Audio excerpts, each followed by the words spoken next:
नमस्कार दोस्तों, मेरा नाम है रोहित तिवारी। पॉलिटी की एनसीईआरटी की श्रृंखला में आप सभी लोगों का स्वागत है।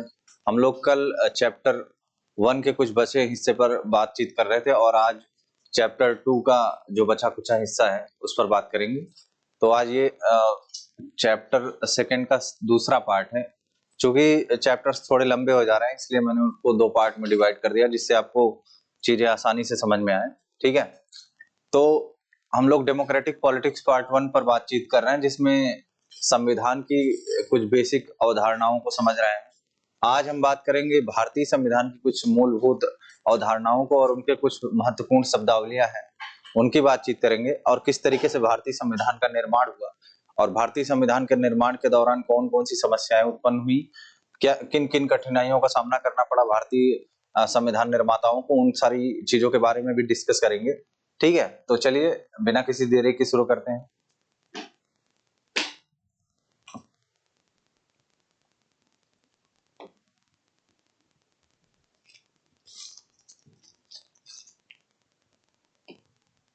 चलिए, देखिए जो सेकंड पार्ट बचा हुआ है सेकंड चैप्टर का, उसमें हम लोग आज शुरू करेंगे संविधान सभा से, कॉन्स्टिट्यूएंट असेंबली से। दोस्तों, संविधान सभा क्या होती है अगर आपसे सवाल किया जाए तो संविधान सभा जाहिर सी बात है संविधान बनाने के लिए जिस असेंबली को गठित किया जाता है, जैसे संसद होती है ठीक वैसे ही इसका भी काम होता है संविधान बनाना। तो डेमोक्रेटिक तरीके से जब किसी सभा को चुना जाता है संविधान बनाने के लिए, खास करके जनता चुनती है। अगर भारतीय संविधान सभा के बारे में बात करें तो भारतीय संविधान सभा को उस समय की जो प्रांतीय असेंबलियां थी उनके सदस्यों ने चुना था, प्रांतीय असेंबलियों ने चुना था। और पूरे भारत में इसका रिप्रेजेंटेशन भी नहीं था, सही बात करें तो, क्योंकि सार्वभौमिक वयस्क मताधिकार उस टाइम पर नहीं था, तो इसलिए। लेकिन उसके बावजूद भी जो चुनाव हुआ उसमें आप कह सकते हैं मोटे तौर पर कि अगर सार्वभौमिक वयस्क मताधिकार के आधार पर भी वो चुनाव होता तो ऐसी ही संविधान सभा बनती, ऐसे ही रिप्रेजेंटेशन मिलता जैसा उस टाइम पर मिला हुआ था। तो ये कोई ऐसा नहीं आप समझेंगे कि नहीं उस समय सार्वभौमिक वयस्क मताधिकार नहीं था तो किस तरीके से संविधान सभा गठित हो गई। इसमें तो पूरे भारत का रिप्रेजेंटेशन नहीं हुआ था। आपको समझना पड़ेगा कुछ टाइम पर चूंकि वही लोग जो स्वतंत्रता संघर्ष में भारत की तरफ से लड़ाई कर रहे थे, ये वही लोग थे, वही बुद्धिजीवी वर्ग था जिन्होंने संविधान बनाया। तो आप मान सकते हैं कि इन्होंने जो भी संविधान बनाया है वो भारतीयों के लिए बेहतर संविधान है। और उसका एग्जाम्पल आपको भी मिलता है कि इतना पुराना संविधान हो गया है, आज भी उतना ही ये प्रासंगिक है जितना पहले हुआ करता था। तो ये बहुत बड़ी बात नहीं है। ठीक है, तो चलिए इसके बारे में थोड़ा समझ लेते हैं। चुने गए प्रतिनिधियों की जो सभा संविधान नामक विशाल दस्तावेज लिखने के लिए गठित की जाती है, ठीक है, वो लिखने का काम करती है, उसको संविधान सभा कहते हैं। भारतीय संविधान सभा का जो चुनाव हुआ था, उसका पहला चुनाव हुआ था, या जो भारतीय संविधान सभा को गठित करने के लिए चुनाव हुए थे वो जुलाई 1946 में हुए थे। और संविधान सभा की पहली बैठक कब हुई थी? दिसंबर 1946 में पहली बैठक हुई थी संविधान सभा की। ठीक है, सुबह 11 बजे बैठक प्रारंभ हुई थी संविधान सदन में, कॉन्स्टिट्यूशन के सेंट्रल हॉल में ये बैठक प्रारंभ करी गई थी। ठीक है, तो ये भारतीय लोकतंत्र के लिए एक बहुत ही बेहतरीन दिन था और एक बहुत ऐतिहासिक दिन था, इतिहास बदलने वाला, स्वर्णिम अक्षरों में लिखा जाने वाला दिन था, क्योंकि इसी दिन संविधान सभा की पहली बैठक हुई थी। ये इसलिए इंपॉर्टेंट नहीं हो जाता कि ये संविधान सभा की पहली बैठक है, ये इसलिए इंपॉर्टेंट हो जाता है कि ये जो संविधान बनने जा रहा था ये भारतीयों के भविष्य के लिए बहुत ही एक सुनहरा अवसर था। और संविधान लिखा जाने के बाद ये महसूस भी किया गया कि जो संविधान लिखा गया वो उसका इंपॉर्टेंस बहुत ज्यादा है, बहुत महत्व है, आज भी वो उतना ही प्रासंगिक है। ठीक है, तो जब भारतीय संविधान सभा का गठन हुआ तो उसके तुरंत बाद क्या हो गया? भारत और पाकिस्तान में बंटवारा हो गया। तो भारत और पाकिस्तान की अलग अलग संविधान सभाएं बन गई। पहले तो दोनों एक में थी, लेकिन बाद में क्या हुआ? बाद में ये संख्या घटकर भारतीय संविधान सभा को लिखने वाली सभा जो है वो उनकी संख्या घटकर 299 रह गई। ठीक है, और इसने 26 नवंबर 1949 को अपना काम पूरा कर लिया।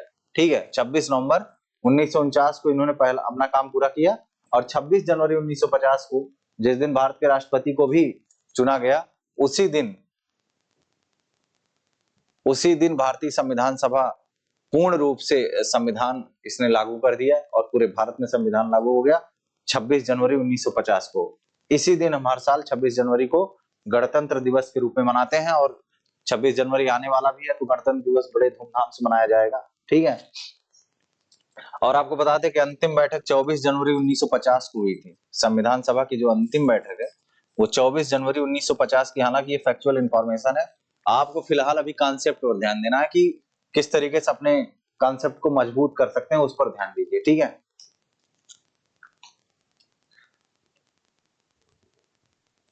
तो एक बड़ी महत्वपूर्ण बात यह है कि संविधान सभा द्वारा 7 दशकों से भी पहले बनाए गए जो संविधान है, जो हमारा संविधान बना हुआ है, ये 7 दशक पहले मतलब 70 साल हो गए इसको बनाए हुए। अगर आप कैलकुलेट करें तो आप पाएंगे कि लगभग 70 साल हो गए इसको बनाए हुए, और आज भी यह उतना ही प्रासंगिक क्यों है और हम इसको क्यों मानते हैं। आखिर ऐसा संविधान हमको क्या प्रदान करता है कि हम संविधान को मानने के लिए मजबूर हैं। ठीक है। इसका कारण तो हमने बहुत पहले डिस्कस किया हुआ, ऐसा नहीं कि ये कोई पहली बार हम लोग इस बारे में डिस्कस कर रहे हैं। पिछली क्लासेस में भी हम लोगों ने इस बारे में जिक्र किया है। तो संविधान सिर्फ संविधान सभा के सदस्यों का विचार नहीं है, इस गलतफहमी में मत रहिएगा कि संविधान तो संविधान सभा के सदस्यों ने बनाया तो ये सिर्फ उन्हीं का विचार है। ऐसा नहीं है, वो पूरे भारत को रिप्रेजेंट कर रहे हैं, तो ये अपने समय की व्यापक सहमति मतलब सभी की सहमतियों को व्यक्त करता है। सभी लोग इस बात से सहमत थे, इसका कोई विरोध ही नहीं था। ठीक है। ये अलग बात है कि संविधान सभा के जो सदस्य थे आपस में उनका मतभेद था, लेकिन ये फाइनली जब सब लोगों ने सहमति दर्ज कराई, अपनी सब लोग सहमत हो गए, तब जाके ये फाइनल तैयार हुआ। ठीक है। और दुनिया के कई देशों में संविधान को फिर से लिखना पड़ गया। क्यों लिखना पड़ गया? क्योंकि उनको सहमति नहीं मिल पाई। जैसे नेपाल का ही संविधान देख लीजिए, नेपाल का संविधान बना, कई बार लिखा गया, तो वो बार बार क्यों उसको लिखना पड़ रहा है? इसलिए बार बार लिखना पड़ रहा है क्योंकि वहां की जो जनता है उसको ऐसा महसूस हो रहा है कि ये संविधान हमारे लिए नहीं लिखा गया है। तो जनता की सहमति ही नहीं है। अगर जनता की व्यापक सहमति संविधान को नहीं मिलेगी तो वो संविधान ज्यादा दिनों तक टिक नहीं पाएगा। जैसे भारत का ही संविधान देखिए, भारत का संविधान अभी तक इसलिए टिका हुआ है क्योंकि भारत की जनता भी उसको लेकर सहमत है। उसमें ऐसा कोई कानून नहीं, उसमें ऐसी कोई धारा नहीं है जो नागरिकों के लिए नुकसानदायक हो। तो इसलिए अभी तक ये बना हुआ है क्योंकि इसकी सहमति बरकरार है। संविधान में दर्ज बुनियादी बातों पर ही वहां के सभी नागरिक, सामाजिक समूहों या राजनीतिक दलों की सहमति नहीं थी। ठीक है। क्योंकि सीधी बात है, जब व्यापक सहमति नहीं होगी तो उसको बनाने में बन तो जाएगा लेकिन ज्यादा दिनों तक चलेगा नहीं। कई देशों में संविधान है परंतु वो सिर्फ कागज का टुकड़ा या किसी अन्य किताब की तरह एक दस्तावेज भर है। बहुत सारे ऐसे दुनिया भर में देश है जहां पर संविधान तो है परंतु संविधान का कोई मतलब नहीं, क्योंकि वहां संविधानवाद नहीं है। संविधान होना जरूरी नहीं है। देखो, संविधान तो मान लो दुनिया के लगभग सभी लोकतांत्रिक देशों में पाया जाता है, लेकिन अगर संविधानवाद नहीं है तो फिर उस संविधान का कोई मतलब नहीं है। ठीक है। मैं बार बार इस बात को इसलिए दोहराता हूं जिससे आपको अच्छे से समझ आए कि आखिर में संविधान ही जरूरी नहीं है, संविधान का लागू होना या उनके विचारों को माना जाना, जनता में उसकी सहमति होना भी आवश्यक है। ठीक है। तो संविधानवाद भी उतना इंपॉर्टेंट है जितना ही संविधान। ठीक है। अगर संविधान जो लिखा गया उसका कोई आचरण नहीं कर रहा, उसको कोई लागू नहीं कर रहा, अपने व्यवहार में उसको शामिल नहीं कर रहा, तो फिर संविधान का मतलब ही क्या है? हमारे संविधान का अनुभव थोड़ा अलग है। हमने देखा कि पिछले आधी सदी से बहुत सारे लोगों ने, बहुत सारे सामाजिक समूहों ने हमारे संविधान पर सवाल उठाया। कुछ एक प्रावधानों पर सवाल उठाया गया है, कुछ एक प्रावधान, बहुत ऐसा भी नहीं कोई बहुत बड़े प्रावधानों पर सवाल उठाया, बहुत छोटे मोटे जैसे नागरिकता से संबंधित कुछ प्रावधान उन पर सवाल उठा, और फंडामेंटल राइट से रिलेटेड कुछ प्रोविजंस पर सवाल उठा। लेकिन वो छोटे मोटे ऐसे बहुत महत्वपूर्ण प्रावधान नहीं थे जिन पर सवाल उठा। ठीक है।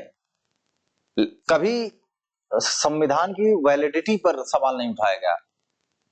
ये सवाल कभी नहीं उठा, ये प्रश्न चिन्ह कभी नहीं उठा कि क्या हमारा संविधान वैलिड है कि नहीं है। ये सवाल कभी नहीं उठा, और ये हमारे संविधान के लिए एक बहुत इनक्रेडिबल चीज है। It is an extraordinary achievement of our constitution कि आज तक इसके ऊपर कभी वैलिडिटी का सवाल नहीं उठा।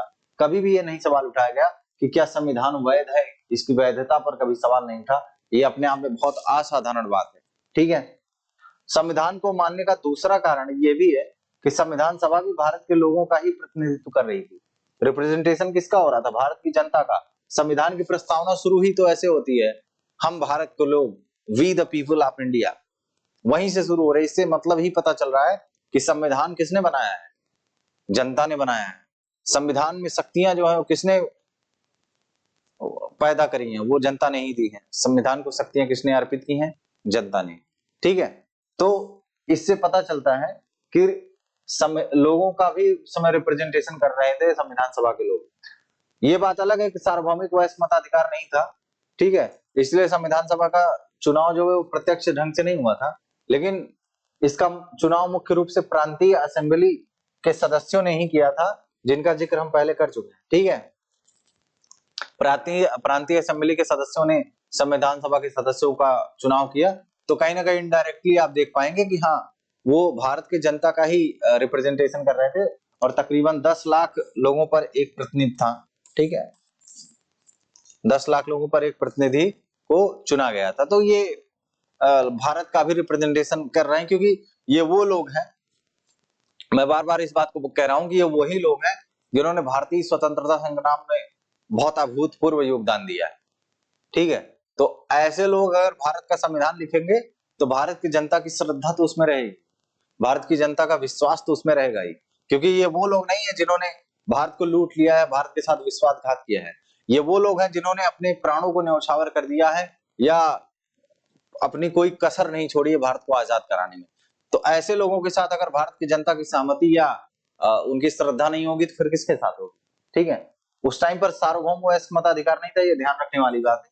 ठीक है, वो तो जब भारत ने अपना संविधान पूरा किया और जब भारत ने लागू किया 26 जनवरी 1950 को, तब भारत ने सार्वभौम वयस्क मताधिकार अपनाया। ठीक है,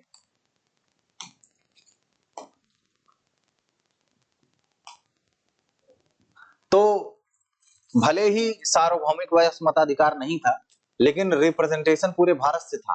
जैसे अगर हम कांग्रेस पार्टी की बात करें तो ऐसा लगेगा कांग्रेस पार्टी का प्रभुत्व ही आपको दिखाई पड़ेगा संविधान सभा में, लेकिन अगर आप कांग्रेस, उस समय की कांग्रेस की पार्टी को खंगाल कर देखेंगे तो उसमें बहुत सारे ऐसे लोग थे जो अलग अलग पार्टियों से आए हुए थे, और संविधान सभा में बहुत सारे ऐसे सदस्य थे जो कांग्रेस पार्टी के विरोधी थे। डॉक्टर भीमराव अंबेडकर को ही देख लीजिए, लेकिन आपस में लोगों ने बैठकर आपस की सहमति देखी, आपस में एक दूसरे के प्रति जो मतभेद था, जो विचारों का संघर्ष था, उसको दूर करने का प्रयास किया, और जनता के लिए, भारत के लिए इन्होंने संविधान लिखने का प्रयास किया, जो कि बहुत ही सफल प्रयास था। ठीक है, भारतीय राष्ट्रीय कांग्रेस के सदस्यों का प्रभुत्व था जिसने राष्ट्रीय आंदोलन की अगुवाई की थी, पर स्वयं कांग्रेस के अंदर कई राजनीतिक समूह और विचारों के लोग थे। सभा में कई ऐसे सदस्य थे जो कांग्रेस के विचारों से भी सहमत नहीं थे। ठीक है, तो सामाजिक रूप से इस सभा में सभी समूह, जाति, वर्ग, धर्म और पेशे के लोग थे, तो इस समय ऐसे मतलब ऐसे बोल सकते हैं कि सभी लोगों का रिप्रेजेंटेशन था। ठीक है, कई बार रिप्रेजेंटेशन थोड़ा डिफरेंट होता है।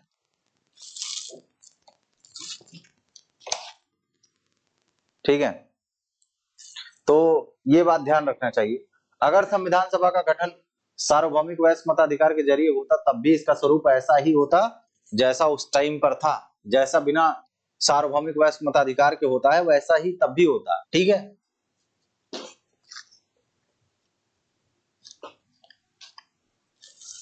तो उम्मीद कर रहा हूं आपको ये बात समझ में आ रही होगी। ठीक है, और आपको अच्छे से ये दिखाई भी पड़ रहा होगा।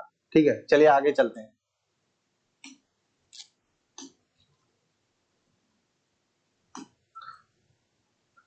और जिस प्रकार से संविधान सभा ने संविधान का निर्माण किया, वो एक प्रकार से उस संविधान को बहुत ज्यादा पवित्रता और वैधता प्रदान करता है। ठीक है, सैंक्टिटी प्रदान करता है। संविधान सभा का काम काफी व्यवस्थित, खुला और सर्वसम्मति बनाने के प्रयास पर आधारित था। मतलब इसमें लगभग सभी लोगों से सहमति लिया जाने का प्रयास किया गया। ओपन था, पूरा डिबेट ओपन था, और बहुत एक एक प्रावधान पर, एक एक धाराओं पर बहुत गहन चर्चा हुई है। और आप देखेंगे कि इतना ज्यादा इस पर चर्चा हुई कि लगभग 12 खंडों में इसको पब्लिश किया गया है। जो कंस्टिट्यूएंट असेंबली के डिबेट्स हैं उनको 12 मोटे मोटे खंडों में डिवाइड किया गया है और उनको पब्लिश किया गया। तो आप इसी से अंदाजा लगा सकते हैं, तो लगभग 2000 संशोधन उसमें किए गए हैं। तो आप इन्हीं चीजों से अंदाजा लगा सकते हैं कितनी गहन विचार विमर्श के बाद संविधान को बनाया गया है। ठीक है, कुछ बुनियादी सिद्धांत तैयार किए गए, जैसे मैंने कल की क्लास में आपको बताया था कि मोतीलाल नेहरू जी ने 1928 में और कराची अधिवेशन के दौरान कांग्रेस ने कुछ मूलभूत चीजें तय कर रखी थी, जब हम संविधान बनाएंगे तो संविधान के अंदर ये चीजें हम डालेंगे। ठीक है, तो बुनियादी सिद्धांतों पर सहमति बन गई थी और प्रारूप कमेटी के जो प्रमुख थे, अध्यक्ष थे ड्राफ्ट कमीशन के, उन्होंने एक ड्राफ्ट कॉन्स्टिट्यूशन तैयार किया, एक प्रारूप संविधान तैयार किया और उस संविधान के प्रारूप की प्रत्येक धारा पर बड़ा गहन चर्चा हुई, कई दौर में चर्चा की गई, 2000 से ज्यादा संशोधन किए गए और 3 वर्षों में कुल 114 दिनों की गंभीर चर्चा की गई। ठीक है, और सभा में पेश हर प्रस्ताव, हर शब्द और वहां कही गई हर बात को रिकॉर्ड किया गया और उसे संभाला गया। ठीक है, इतने ध्यान से काम किया गया है। ठीक है, भले ही इतना वक्त लग गया, 2 साल 11 महीने 18 दिन लग गए, लेकिन उसके पीछे ये कारण था कि बहुत व्यवस्थित ढंग से सब चीज चल रही थी। ठीक है, उसका बड़ा रीजन यही था।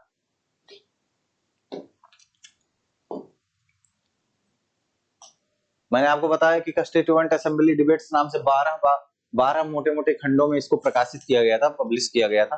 ठीक है, और इन्हीं बहसों से हर प्रावधान के पीछे की सोच और तर्क समझा जा सकता है। संविधान की व्याख्या के लिए भी बहस के दस्तावेजों का उपयोग किया। कई बार जब संविधान की व्याख्या सुप्रीम कोर्ट करता है तो उस टाइम पर जो कंस्टिट्यूएंट असेंबली में डिबेट्स हुए थे, उन डिबेट्स को कई बार रेफरेंस के तौर पर यूज किया जाता है कि ये देखा जाता है कि उस टाइम पर जब संविधान सभा द्वारा संविधान लिखा जा रहा था, उस टाइम पर सदस्यों का क्या मन रहा था किसी एक पर्टिकुलर प्रोविजन के बारे में, तो वो बहुत गहन अध्ययन किया गया था उस बारे में। ठीक है, तो ये मे भी आपको विजिबल हो या ना हो, कोई बात नहीं, मैं आपको बता देता हूँ। ये बलदेव सिंह जी हैं, इनका जन्म हरियाणा में हुआ। ये उस टाइम पर एक सफल उद्यमी और पंजाब विधानसभा में पंथक अकाली पार्टी के नेता थे और संविधान सभा में कांग्रेस द्वारा मनोनीत किया गया था इनको, और बाद में केंद्रीय मंत्रिमंडल में रक्षा मंत्री का पद इन्होंने ग्रहण किया। ये जी दुर्गाबाई देशमुख जी हैं, इनका जन्म आंध्र प्रदेश में हुआ, वकील और महिला मुक्ति कार्यकर्ता थी। आंध्र प्रदेश महिला सभा की संस्थापक और कांग्रेस की सक्रिय नेता थी। बाद में ये केंद्रीय समाज कल्याण बोर्ड की संस्थापक अध्यक्ष बनती है। उसके बाद आते हैं S C Mukherjee ji. S C Mukherjee ji काफी प्रसिद्ध लेखक और शिक्षाविद थे, कांग्रेसी नेता थे, ऑल इंडिया क्रिश्चियन काउंसिल और बंगाल विधानसभा के सदस्य थे, बाद में बंगाल के राज्यपाल भी बने।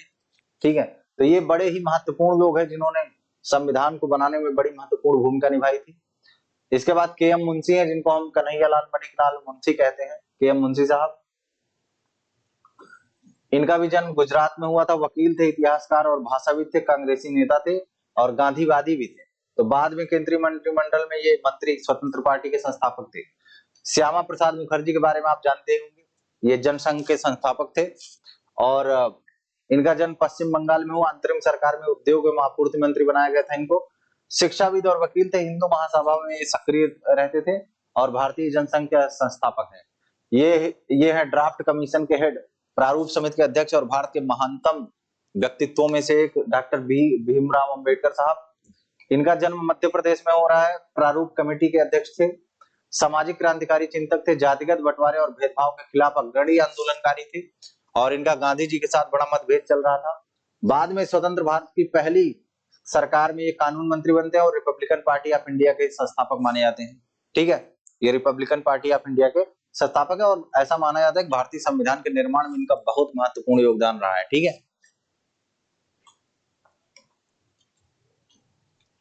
अब आगे एक और महान व्यक्तित्व और भारत के पहले प्रधानमंत्री जवाहरलाल नेहरू की बातचीत कर लेते हैं। ठीक है, इनका जन्म उत्तर प्रदेश में होता है, अंतरिम सरकार के प्रधानमंत्री थे, वकील और कांग्रेसी नेता थे। ये समाजवाद और लोकतंत्र के समर्थक थे और साम्राज्यवाद के विरोधी थे। बाद में ये भारत के प्रथम प्रधानमंत्री भी बनते हैं। ये है जयपाल सिंह, ये हॉकी के खिलाड़ी थे, प्रसिद्ध खिलाड़ी और भारतीय हॉकी टीम के पहले कप्तान भी थे। ये आदिवासी महासभा के संस्थापक अध्यक्ष थे, बाद में झारखंड पार्टी के संस्थापक भी बने। ये है सोमनाथ लाहिड़ी, इनका नाम आपने सुना होगा, ये प्रसिद्ध साम्यवादी नेता रह चुके हैं। इनका भी जन्म बंगाल में हुआ, लेखक और संपादक थे, भारतीय कम्युनिस्ट पार्टी के नेता थे, बाद में पश्चिम बंगाल विधानसभा से ये सदस्य बनते हैं। ये वो सारे सदस्य हैं जो संविधान सभा के बड़े महत्वपूर्ण कामों में अग्रणी रहे हैं। ठीक है, तो इनका नाम आपको पता होना चाहिए। कई बार स्टेटमेंट में इनके नाम और इनके काम के बारे में कई बार सवाल पूछा जाता है और उसमें आदमी क्या होता है कि चूंकि एनसीईआरटी पढ़ते नहीं है लोग, तो कहते हैं ये बहुत बाहर से सवाल आ गया, सिलेबस से बाहर आ गया। ये तरह तरह की दलीलें पेश करते हैं जो कि गलत है बिल्कुल। अगर आप एनसीईआरटी ठीक ढंग से पढ़े तो आपको ऐसी कोई दलील देनी नहीं पड़ेगी। ठीक है, देखिए संविधान, कई बार एनसीईआरटी में बहुत बेसिक सी लाइन लिखी रहती है और जब आयोग उससे उठाकर सवाल पूछ लेता है तो लोग भौचक्के रह जाते हैं, उनको लगता है ये सवाल कहाँ से आ रहा है। फिर बाद में जब आप एनसीईआरटी खंगालते हैं तो आपको दिख जाता है वो सवाल। तो आपको ये समझना पड़ेगा कि आपको एनसीईआरटी इसलिए बार बार, आप देखेंगे हर जगह जाएंगे लोग एक ही बात करते हैं, पहले एनसीईआरटी कंप्लीट करिए। तो एनसीईआरटी कंप्लीट करवाने का एक ही बेसिक है कि आपका कॉन्सेप्ट क्लियर हो और कुछ महत्वपूर्ण जानकारी आपको मिलती है एनसीईआरटी से, जो आपको बहुत सारी किताबें नहीं दे पाएंगी। ठीक है, वो कुछ अलग करने के चक्कर में हमेशा इतना बेकार किताब छाप देती हैं कि जो आपके काम का रहता ही नहीं है। ठीक है, सबसे पहले तो आपको अपनी बेसिक्स मजबूत करनी पड़ेंगी। ठीक है, अब हम पढ़ेंगे भारतीय संविधान के बुनियादी मूल्य। जिन बुनियादों पर भारतीय संविधान को बनाया गया था उनके कुछ मूल्यों को हम पढ़ेंगे, और संविधान के पीछे का जो दर्शन है उसको भी पढ़ेंगे। जैसे एग्जाम्पल के रूप में समझिए, यहाँ पे ये बताया जाएगा कि भारतीय संविधान में कौन कौन से महत्वपूर्ण ऐसे विचार हैं जिनको संविधान में शामिल किया गया है। ठीक है, उनके बारे में हम पढ़ेंगे।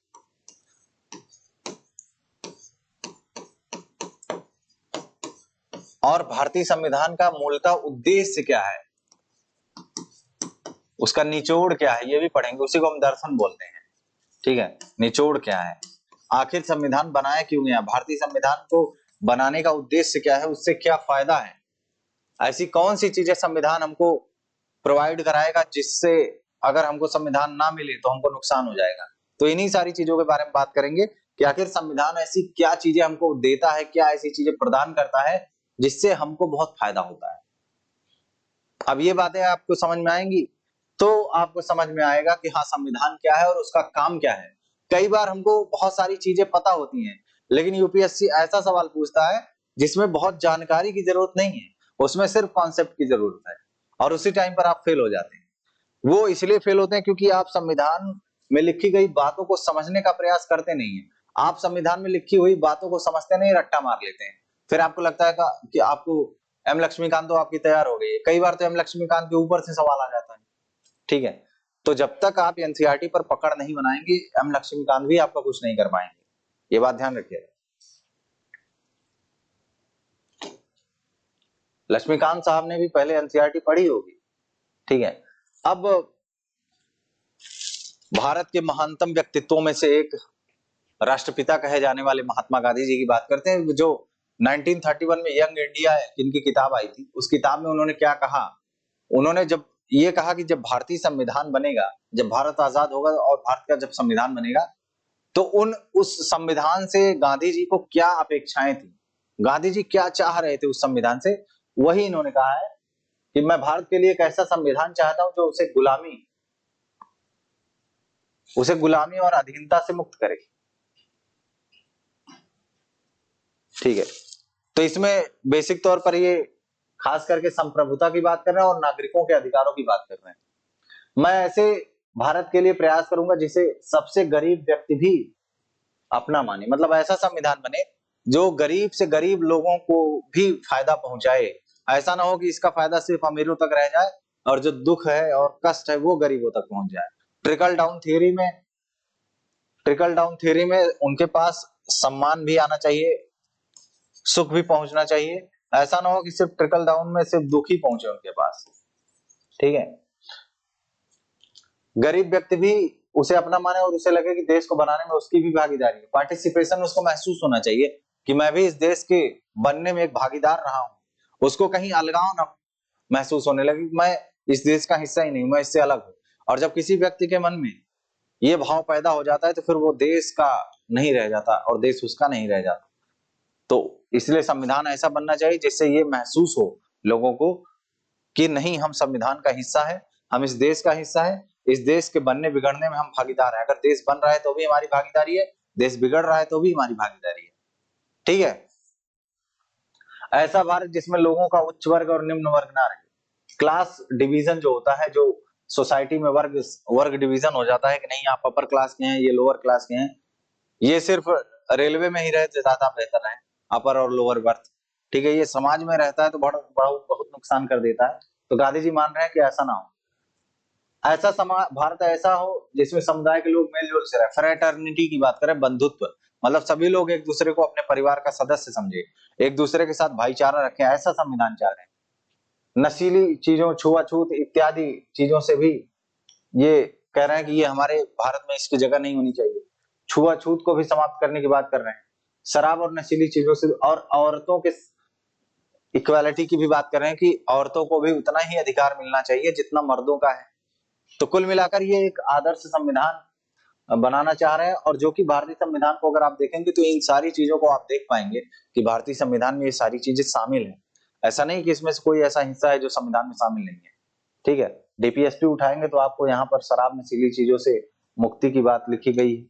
राज्य से कहा गया है कि आप ऐसे कानून बनाएं, आप ऐसी चीजें करें जिससे इन सब चीजों से नागरिकों को छुटकारा मिल सके। ठीक है, तो गांधी जी ने जो कहा था संविधान वैसा ही बनकर तैयार हुआ।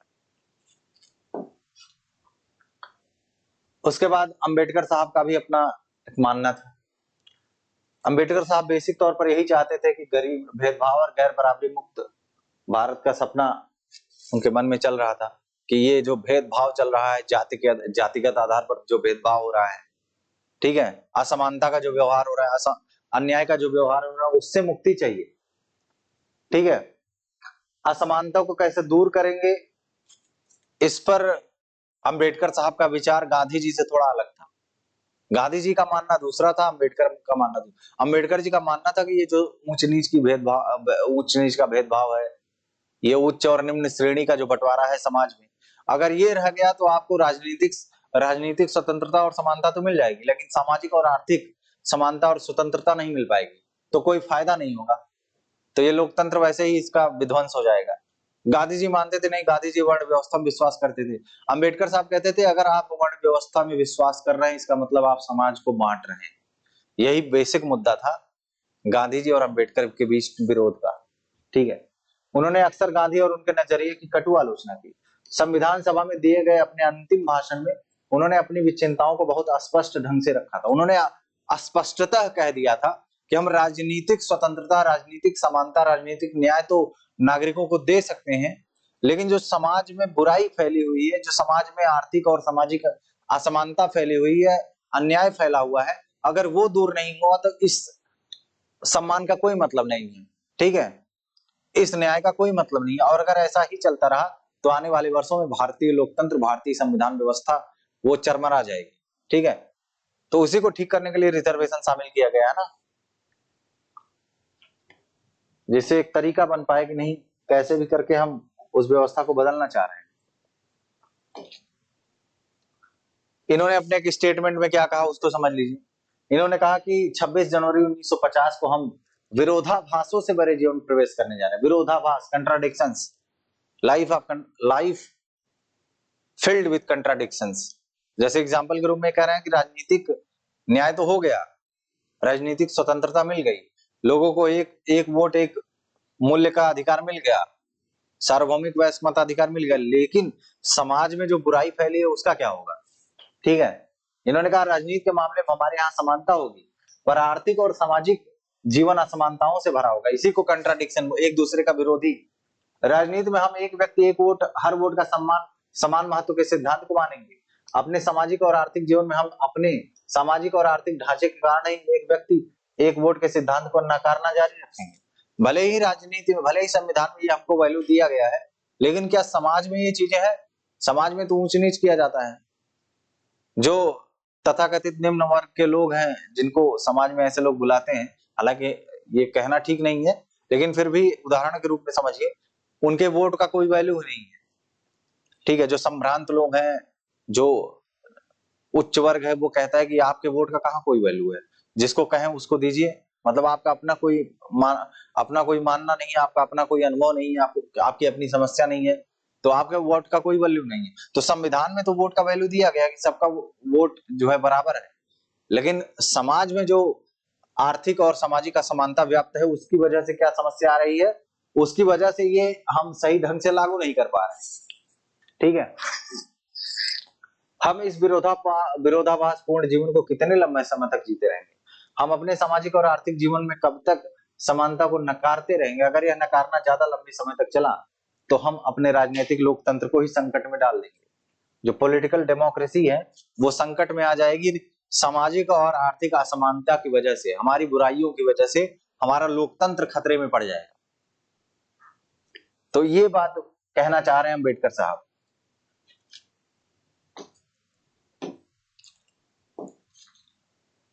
अब ये नेहरू साहब का, जवाहरलाल नेहरू साहब का 14 अगस्त की मध्यरात्रि 1947 का भाषण है, ठीक है। उसको हम बोलते हैं ट्रिस्ट विद डेस्टिनी, डेस्टिनी से अपने भाग्य से साक्षात्कार नाम का ये भाषण दुनिया में उस सदी का महानतम भाषणों में से एक गिना जाता है, क्योंकि इसमें नेहरू साहब ने वो सारी चीजों का जिक्र किया जो होना चाहिए। तो इसमें कह रहे हैं वर्षों पहले अपनी नियति के साथ साक्षात्कार किया था और अब वक्त आ गया है कि हम अपने वायदों पर अमल करें, पूरी तरह या हर तरह से नहीं तो काफी हद तक। घड़ियां जब ठीक मध्य रात्रि का घंटा बजाएंगी, तब जब सारी दुनिया सोती होगी, तब भारत नए जीवन की शुरुआत करेगा। ये 14 अगस्त की मध्य रात की बात है। इतिहास में कभी कभार ही सही ऐसा होता है, लेकिन एक क्षण ऐसा जरूर आता है जब हम पुराने को छोड़कर नए में प्रवेश करते हैं, जब एक युग का अंत होता है और एक नए युग की शुरुआत होती है, जब लंबे समय से किसी राष्ट्र की दबी हुई आत्मा प्रस्फुटित होती है, आवाज पाती है। ऐसे पवित्र क्षण में हम अपने आप को भारत और उसके लोगों तथा उससे भी अधिक मानवता की सेवा में समर्पित, यही हमारे लिए उचित है। अपने आप को मानवता की सेवा में समर्पित कर दें। भारत में जो भी समस्याएं हैं, गरीबी है, भुखमरी है, तरह तरह की दिक्कतें हैं, उनको दूर करने में अपने आप को समर्पित कर दें, अपने आप को आगे बढ़ाएं उसमें, यही हमारे लिए बेहतर होगा, ऐसा नेहरू साहब कह रहे हैं इस भाषण में। कह रहे हैं कि आजादी और सत्ता जिम्मेदारियां लाती है। आजादी मिल जाना ही बड़ी बात नहीं, उसका सही ढंग से उपयोग करना भी बड़ी बात है। भारत के संप्रभु लोगों का प्रतिनिधित्व करने वाली संप्रभुता संपन्न सभा के ऊपर अब जिम्मेदारी है। आजादी के जन्म से पूर्व हमने पूरी प्रसव पीड़ा झेली है।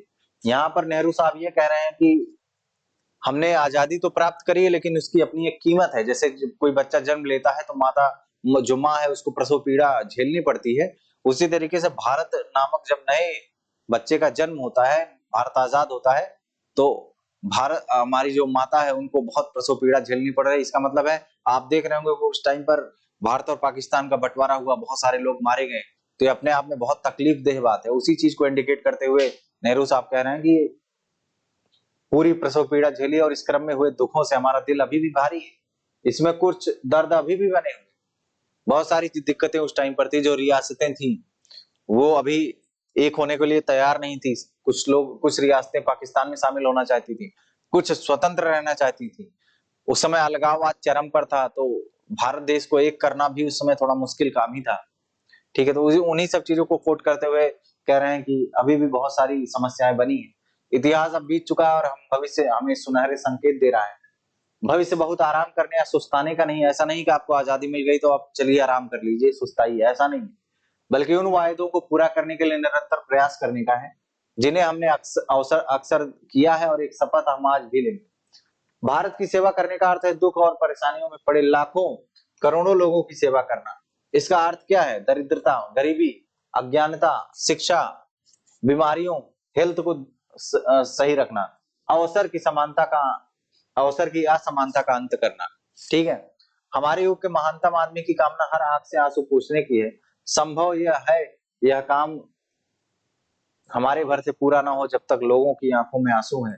कष्ट है तब तक हमारा काम खत्म नहीं होता। जब तक लोगों की आंखों में आंसू है, जब तक उनको कष्ट है, तब तक हमारा काम खत्म नहीं होता। ये भारत के प्रथम प्रधानमंत्री JL नेहरू जी का कथन है 14 अगस्त की मध्यरात्रि का। अब बात करेंगे संविधान के दर्शन की, कि संविधान का दर्शन क्या है। What is the philosophy of constitution. That means कि संविधान जो लिखा गया है उसका मूल उद्देश्य क्या है, आखिर वो क्यों लिखा गया, उसमें ऐसी कौन कौन सी चीजें हैं जो संविधान को एक प्रकार से एक्सप्रेस कर रही, दिखा रही हैं। ठीक है, उसके बारे में बात करते हैं। तो जिन मूल्यों ने स्वतंत्रता संग्राम को प्रेरणा दी और उसे दिशा निर्देश दिए, तथा जो इस क्रम में जांच परख लिए गए हैं, वही भारतीय लोकतंत्र का आधार बने। हमने अपने स्वतंत्रता संघर्ष में बहुत सारी चीजों को समझ लिया। हमने समानता को समझ लिया, हमने लोकतंत्र को समझ लिया, हमने नागरिक के अधिकारों को समझ लिया। तो उन सब चीजों को हमने संविधान में शामिल करने का पूरा प्रयास किया है, और भारतीय संविधान की प्रस्तावना में इन्हें शामिल किया गया है। भारतीय संविधान की सारी धाराएं इन्हीं के अनुरूप बनी है। संविधान की शुरुआत जो है वो बुनियादी मूल्यों की एक छोटी सी उद्देशिका से होती है, प्रस्तावना से होती है, और उसमें पूरे संविधान का एक प्रकार से दर्पण उसको मान सकते हैं आप। इसे संविधान की प्रस्तावना उद्देशिका कहते हैं। अमेरिकी संविधान की प्रस्तावना से प्रेरणा लेकर के, एक मिनट आप करिएगा।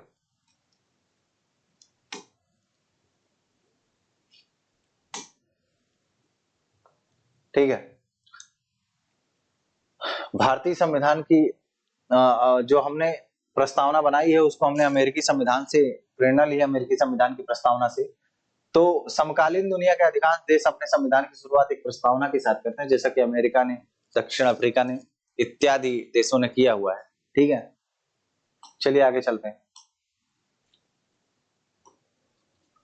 ये देखिए संयुक्त राज्य अमेरिका की प्रस्तावना है, उसके संविधान की प्रस्तावना है, उसको मैं पढ़ देता हूं।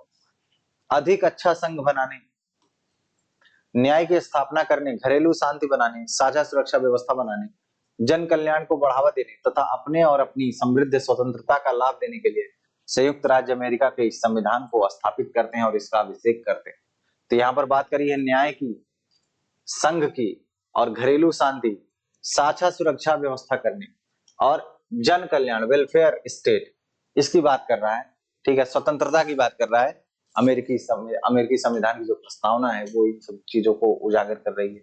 ये साउथ अफ्रीका के संविधान की प्रस्तावना है, जिसमें ये कह रहे हैं कि हमने अपने इतिहास में हुए अन्याय को स्वीकार किया, हम उसको स्वीकार करते हैं और ऐसी कोई घटना दोबारा न हो इसके लिए विचार करते हैं और अपनी भूमि पर आजादी और न्याय के लिए संघर्ष करते हैं।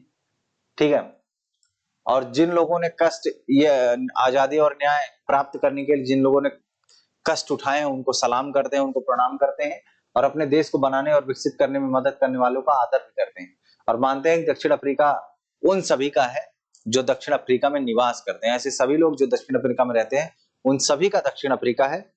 ये ऐसा नहीं है कि किसी एक का है, जैसा अंग्रेज समझ रहे थे, गोरे लोग समझ रहे थे कि इस पर तो हमारा अधिकार है और वो अश्वेत लोगों के साथ क्या कर रहे थे, बहुत सारी दमनकारी नीतियों का पालन कर रहे थे, उनके साथ भेदभाव कर रहे थे। ऐसा अफ्रीकी संविधान में उसकी प्रस्तावना में नहीं लिखा हुआ है। ठीक है, तो आपको भी पढ़ लीजिएगा एक बार इसको समय निकाल के। ठीक है, चलिए। तो संविधान की प्रस्तावना लोकतंत्र पर एक खूबसूरत कविता सी लगती है। जब भी कोई संविधान आप पलटिए और उसमें पहले आपको प्रस्तावना दिखाई पड़ेगी तो आपको लगेगा कि बहुत सुंदर सी कोई कविता लिखी गई है। इसमें वह दर्शन शामिल है जिस पर पूरे संविधान का निर्माण हुआ है। जैसे कि भारतीय संविधान ही अगर आप देखेंगे तो आपको देखकर लगेगा कि इसमें पूरी संविधान की बात एक ही पेज में कह दी गई है। ठीक है, यह दर्शन सरकार के किसी भी कानून और फैसले के मूल्यांकन और परीक्षण का मानक तय करता है। जब भी न्यायपालिका संविधान की व्याख्या करती है तो प्रस्तावना को देखती है, प्रस्तावना आखिर कहना क्या चाह रही है और उससे भी वो साठ गांठ करके उससे सिंक्रोनाइज करके अपने आप को निर्णय देती है।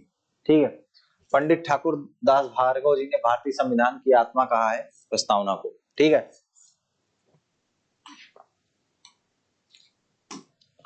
चलिए अब एक बार भारतीय संविधान की प्रस्तावना को पढ़ लेते हैं। ठीक है, इसको अच्छे से देख लीजिए एक बार और इसको पढ़ते हैं। तो जो भारतीय संविधान की प्रस्तावना है उसमें कुछ महत्वपूर्ण शब्दावलियां हैं जिन पर हम आगे चर्चा भी करेंगे। हम भारत के लोग भारत को एक संपूर्ण प्रभुत्व संपन्न समाजवादी पंथ निरपेक्ष लोकतंत्रात्मक गणराज्य बनाने के लिए तथा इसके समस्त नागरिकों को सामाजिक, आर्थिक और राजनीतिक न्याय, विचार, अभिव्यक्ति, विश्वास, धर्म और उपासना की स्वतंत्रता, प्रतिष्ठा और अवसर की समता प्राप्त कराने के लिए तथा उन सब में व्यक्ति की गरिमा और राष्ट्र की एकता तथा अखंडता सुनिश्चित करने वाली बंधुता बढ़ाने के लिए दृढ़ संकल्पित होकर अपनी इस संविधान सभा में आज दिनांक 26 नवंबर 1949 ईस्वी को एतद द्वारा इस संविधान को अंगीकृत, अधिनियमित और आत्मार्पित करते हैं। ठीक है, ये संविधान की प्रस्तावना है और आप ट्राई करें कि आपको ये संविधान की प्रस्तावना जो है वो याद रहे।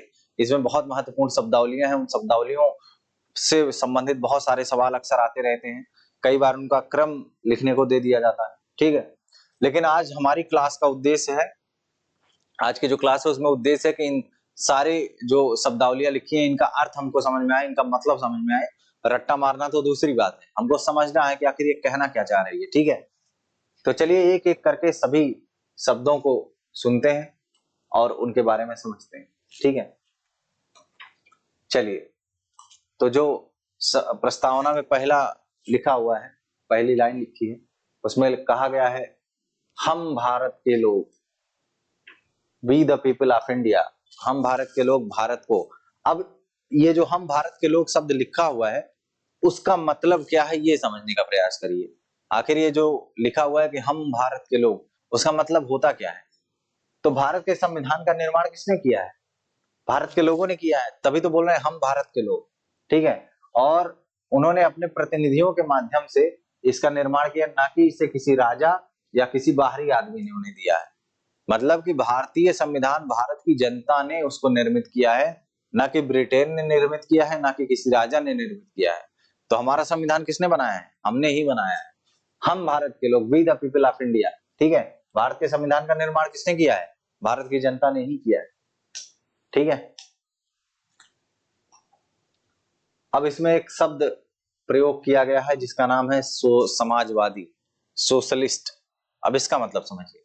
देखिए, समाजवादी का मतलब होता है जो समाज के संसाधन है, या अगर इनका एकमात्र उद्देश्य देखा जाए तो जो समाजवादी राज्य है उनका उद्देश्य होता है असमानता को समाप्त करना।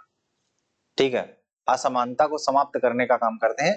तो जो समाज के संसाधन है उन संसाधनों पर समान रूप से उसका बंटवारा करने का काम करते हैं, उचित वितरण, न्यायपरक वितरण करने का काम करते हैं। उसी को हम सामूहिक रूप से कहते हैं, उन्हीं को हम ब्रॉड माइंडेड होकर कहते हैं, वो समाजवादी है। ठीक है,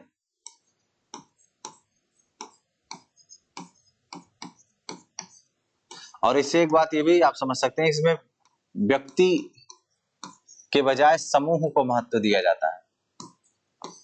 इसमें व्यक्ति के बजाय किसको महत्व देते हैं? समाज या समूह को महत्व देते हैं। इसीलिए तो इसका नाम ही पड़ गया समाजवादी, जो समाज को ज्यादा महत्व प्रदान करता है। और जो बेसिक इसका काम है वो है असमानता को कम करना, को दूर करना, असमानता को दूर करना। और आपको पता है कि जब कोई व्यक्ति, इसीलिए जितनी भी एजेंसियां होती हैं, जो भी एजेंसी हैं, जो भी सरकारी उद्यम है, जितने भी उद्यम है, सभी उद्यमों को सरकार कंट्रोल करती है। सरकार कंट्रोल करती है। क्यों करती है सरकार कंट्रोल?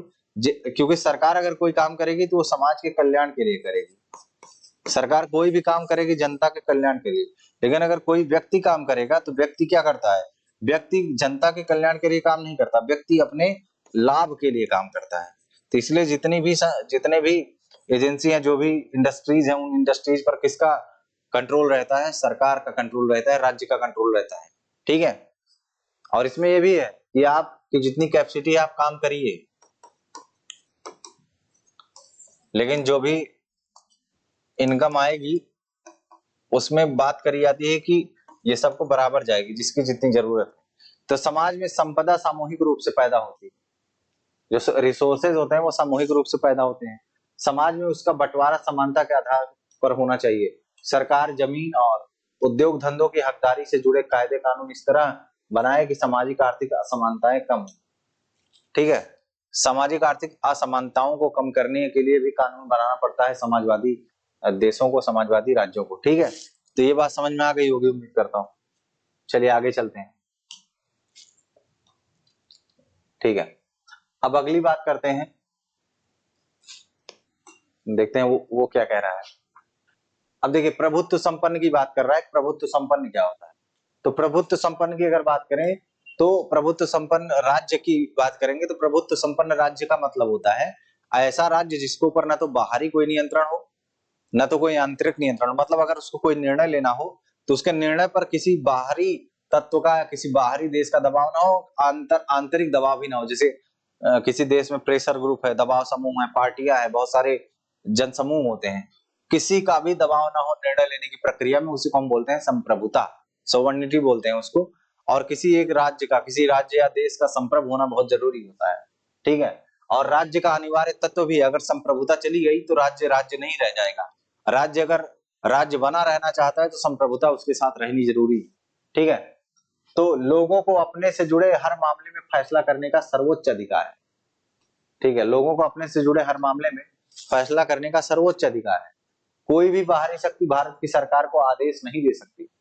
जैसे कुछ लोग बोलते हैं कि भारत का संविधान जो है वो अंग्रेजों ने बनाया, या अंग्रेजों का प्रभाव है भारतीय संविधान पर। ऐसा नहीं है। भारत ने भले ही कैबिनेट मिशन के आधार पर कॉन्स्टिट्यूएंट असेंबली का गठन हुआ, भले ही हुआ, लेकिन फिर भी संविधान सभा जब बन गई और उसके जितने भी सदस्य हो, उन्होंने जो भी संविधान तैयार किया उस पर ब्रिटेन का कोई दबाव नहीं था, उन्होंने अपने मन से तैयार किया।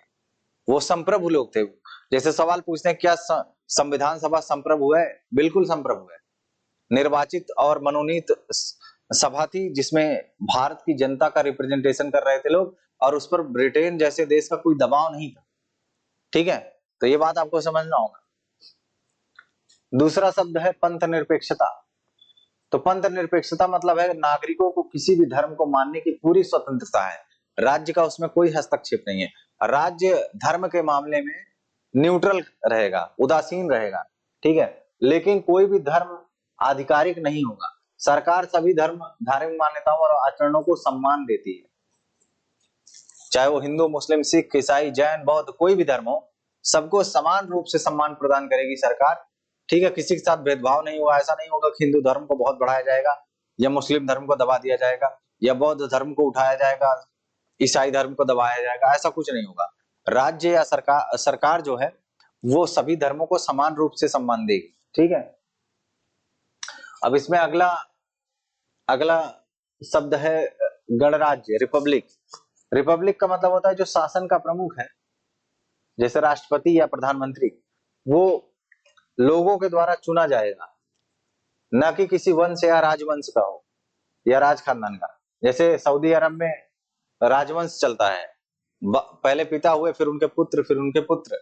ब्रिटेन में भी यही चलता है, लेकिन भारत में ऐसा नहीं। भारत एक गणराज्य है जिसमें आनुवंशिक पद नहीं है शासन के प्रमुख के लिए, वो जो जनता चुनेगी वही बनेगा। ठीक है,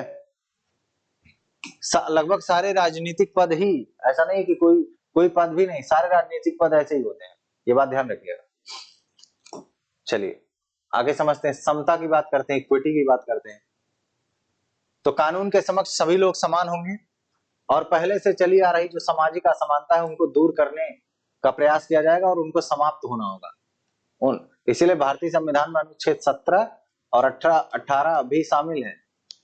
14 से 18 तक तो समानता का अधिकार दिया है ना, तो इसमें जितनी भी असमानताएं व्याप्त थी समाज की, उन सभी को समाप्त करने का प्रयास किया गया है। बंधुता क्या होती है, फ्रेटर्निटी क्या होती है? बंधुता का मतलब होता है हम सभी लोग ऐसा आचरण करें जैसे एक दूसरे परिवार के सदस्य हों। जैसे जो भी लोग इस देश में जितने भी लोग हैं वो सभी लोग एक परिवार का हिस्सा है। इसी को बोलते हैं बंधुत्व, इसी को बोलते हैं फ्रेटर्निटी। कोई भी नागरिक किसी दूसरे नागरिकों को अपने से कमतर न माने।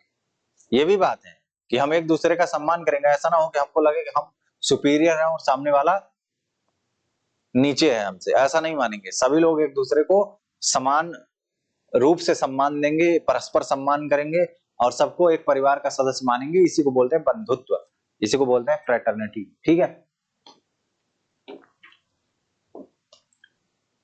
आगे समझिए।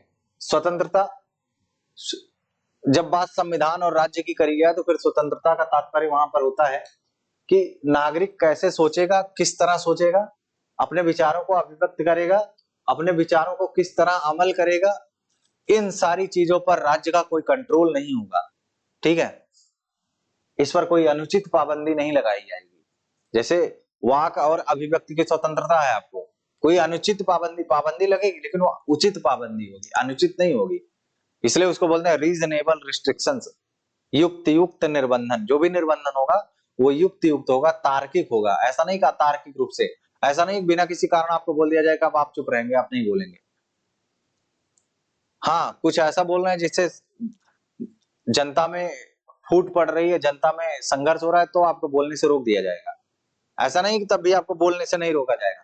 आपको बोलने से तब रोका जाएगा जब आप पब्लिक ऑर्डर डिस्टर्ब कर देंगे, जब आप लोक व्यवस्था डिस्टर्ब कर देंगे और आप कुछ नहीं कर रहे हैं, आपकी बातों से कोई दिक्कत नहीं आ रही है, सब ठीक है, तब आपको बोलने से नहीं रोका जाएगा। तो इसलिए कहा गया है तार्किक पाबंदी लगाई जाएगी, रीजनेबल रिस्ट्रिक्शन। ठीक है, अगला है न्याय। तो नागरिकों के साथ उनकी जाति, धर्म, लिंग के आधार पर भेदभाव नहीं किया जा सकता है। इसको हम बोलते हैं जस्टिस। ये पता चला अभी भी हम लोग पुरुष और महिला के चक्कर में ही फंसे हुए हैं कि पुरुष ज्यादा चालाक होता है, पुरुष ज्यादा बुद्धिमान होता है, महिलाएं बुद्धिमान नहीं होती। महिलाओं के 32 दांत नहीं होते, पुरुषों के 32 दांत होते। तो ये जो सारी सोचें हैं, ये सब पुरानी है, घटिया सोच है। इसको दूर करने का प्रयास। ठीक है, जाति और धर्म के आधार पर किसी के साथ भेदभाव नहीं होगा, खास करके राज्य की बात करी जा रही है। ठीक है, लोकतंत्रात्मक क्या होगा? लोकतंत्रात्मक के बारे में तो हमने बहुत सारा डिस्कस किया है।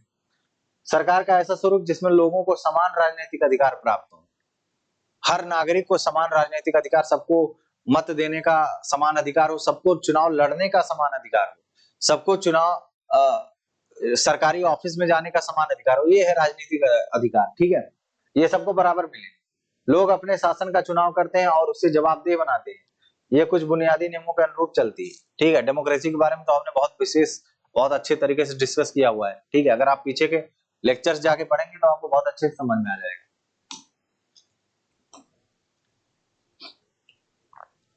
एक चीज ध्यान रखिए कि ये जो समाजवादी शब्द है, समाजवादी और पंथ निरपेक्ष शब्द, इसको 42वें संविधान संशोधन 1976 के द्वारा जोड़ा गया था। ठीक है, भारतीय संविधान के निर्माताओं को लगा कि वे इसे लोगों की भावनाओं के अनुरूप चलना चाहिए और समाज में हो रहे बदलावों से दूर नहीं रहना चाहिए। मतलब संविधान कठोर नहीं बनाएंगे, ऐसा संविधान बनाए जो समय के साथ परिवर्तित हो सके। ऑर्गेनिक कॉन्स्टिट्यूशन बनाना है जो समय के साथ हो रहे बदलावों को अपने साथ समायोजित कर सके। ऐसा संविधान कहीं ना बन जाए कि जो बदलावों के अनुरूप अपने आप को समायोजित न कर सके, तो फिर संविधान क्या हो जाएगा, अप्रासंगिक हो जाएगा। ठीक है, रीजनेबल रहना चाहिए, इसलिए संविधान संशोधन की व्यवस्था करी गई है। समय समय पर जब संविधान के कुछ महत्वपूर्ण प्रावधानों में परिवर्तन होता है, उनको और नए प्रावधानों को शामिल किया जाता है, उसी को हम बोलते हैं संविधान संशोधन। इसीलिए भारतीय संविधान को बोलते हैं ना तो लचीला ना तो कठोर, दोनों का मिक्स। अब कुछ महत्वपूर्ण शब्दों को देख लीजिए, उनका अर्थ क्या होता है। जैसे एक शब्द दिया गया है यहाँ पे, रंग भेद। रंग भेद क्या होता है, तो दक्षिण अफ्रीका की सरकार की 1948 से लेकर के 1989 के बीच जो काले लोगों के साथ नस्ली अलगाव था, उनके साथ खराब व्यवहार था कि आप लोग काले हैं तो आप गलत हैं, हम लोग गोरे लोग हैं तो हम लोग बहुत अच्छे लोग हैं, तो उनके साथ जो भेदभाव किया गया उसी को हम बोलते हैं रंग भेद, कलर के आधार पर भेदभाव करना। धारा क्या है, किसी दस्तावेज या संविधान का कोई खास हिस्सा है। संविधान का होता है देश का सर्वोच्च कानून, इसमें किसी देश की राजनीति और समाज को चलाने वाले मौलिक कानून शामिल होते हैं। संविधान संशोधन क्या होता है, देश की सर्वोच्च विधायी संस्था द्वारा उस देश के संविधान में किया जाने वाला जो बदलाव होता है उसी को हम बोलते हैं संविधान संशोधन। जैसे संसद संविधान में संशोधन कर सकती है। ठीक है, अगर कोई बदलाव करना हो संविधान में तो कौन करेगा, संसद करेगी, सर्वोच्च विधायी संस्था करेगी। संविधान सभा क्या है, जनप्रतिनिधियों की वह सभा जिसने संविधान लिखने का काम किया, या जो संविधान लिखने का काम करती है।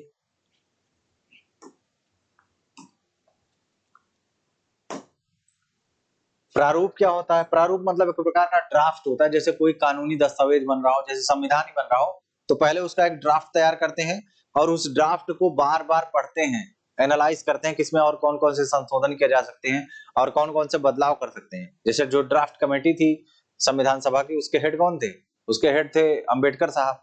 तो उन्होंने पहले ड्राफ्ट कॉन्स्टिट्यूशन तैयार किया और उस पर कई दिनों तक चर्चा हुई, फिर जाके संविधान को तैयार किया गया। तो ड्राफ्ट क्या होता है, किसी कानूनी दस्तावेज का प्रारंभिक रूप होता है, प्रोटोटाइप होता है संविधान का। ठीक है, दर्शन क्या है, किसी सोच और काम को दिशा देने वाले सबसे बुनियादी विचार। मतलब संविधान को दिशा देने वाले जो सबसे बुनियादी विचार है, जैसे स्वतंत्रता हो गई, न्याय हो गया, समानता हो गया। ठीक है, ये सब क्या है, दर्शन है।